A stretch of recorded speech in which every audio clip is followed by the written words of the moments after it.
कैकेयी कोप भवन में राम के राज तिलक का शुभ समाचार अयोध्या के घर घर में पहुंच गया। पूरी नगरी में प्रसन्नता की लहर फैल गई। घर घर में मंगल मनाया जाने लगा। स्त्रियां मधुर स्वर में रात भर मंगल गान करती रही। सूर्योदय होने पर नगरवासी अपने अपने घरों को ध्वजा, पताका, वंदनवार आदि से सजाने लगे। हाट बाजारों को भांति भांति के सुगंधित एवं रंग बिरंगे पुष्पों से सजाया गया। गवैये, नट, नर्तक आदि अपने आश्चर्यजनक करतब दिखाकर नगरवासियों का मनोरंजन करने लगे।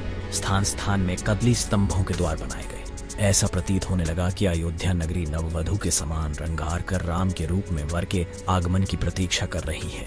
किंतु राम के राज तिलक का समाचार सुनकर एवं नगर की इस अद्भुत श्रृंगार को देखकर रानी कैकेयी की प्रिय दासी मंथरा के हृदय को असहनीय आघात लगा।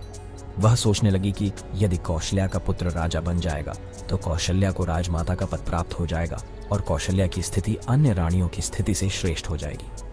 ऐसी स्थिति में उसकी दासियां भी स्वयं को मुझसे श्रेष्ठ समझने लगेंगी। वर्तमान में कैकेयी राजा की सर्वाधिक प्रिय रानी है और इसी कारण से महारानी कैकेयी का ही राजमहल पर शासन चलता है।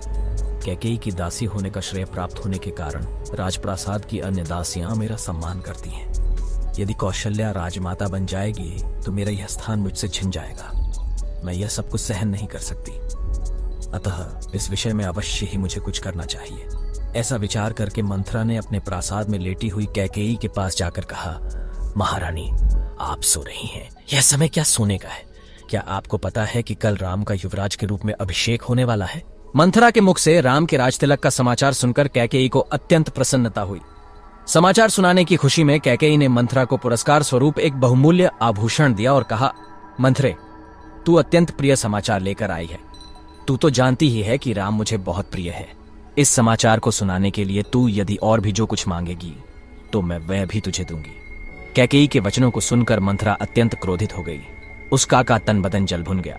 पुरस्कार में दिए गए आभूषण को फेंकते हुए वो बोली, महारानी, आप बहुत ना समझें। स्मरण रखिए कि सौत का बेटा शत्रु के जैसा होता है।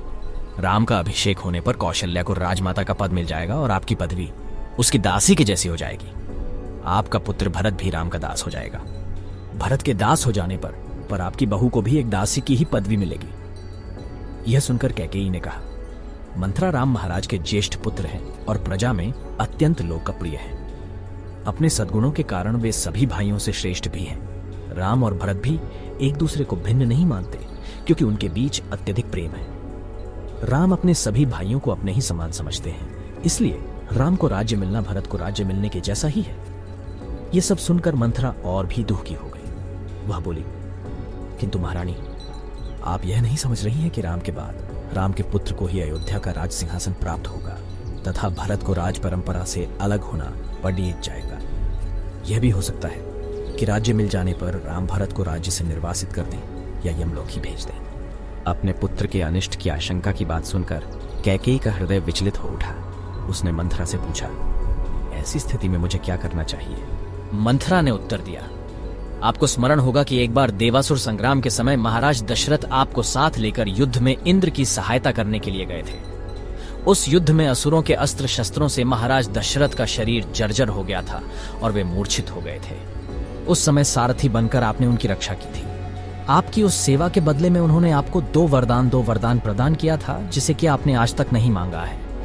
अब आप एक वर्ष से भरत का राज्याभिषेक और दूसरे वर्ष से राम के लिए 14 वर्ष तक का वनवास मांगकर अपना मनोरथ सिद्ध कर लीजिए। शीघ्रातिशीघ्र आप मलिन वस्त्र धारण कर कोप भवन में चले जाइए। महाराज आपको बहुत अधिक चाहते हैं, इसलिए वे अवश्य ही आपको मनाने का प्रयत्न करेंगे और आपके द्वारा मांगने पर उन दोनों वरों को देने के लिए तैयार हो जाएंगे।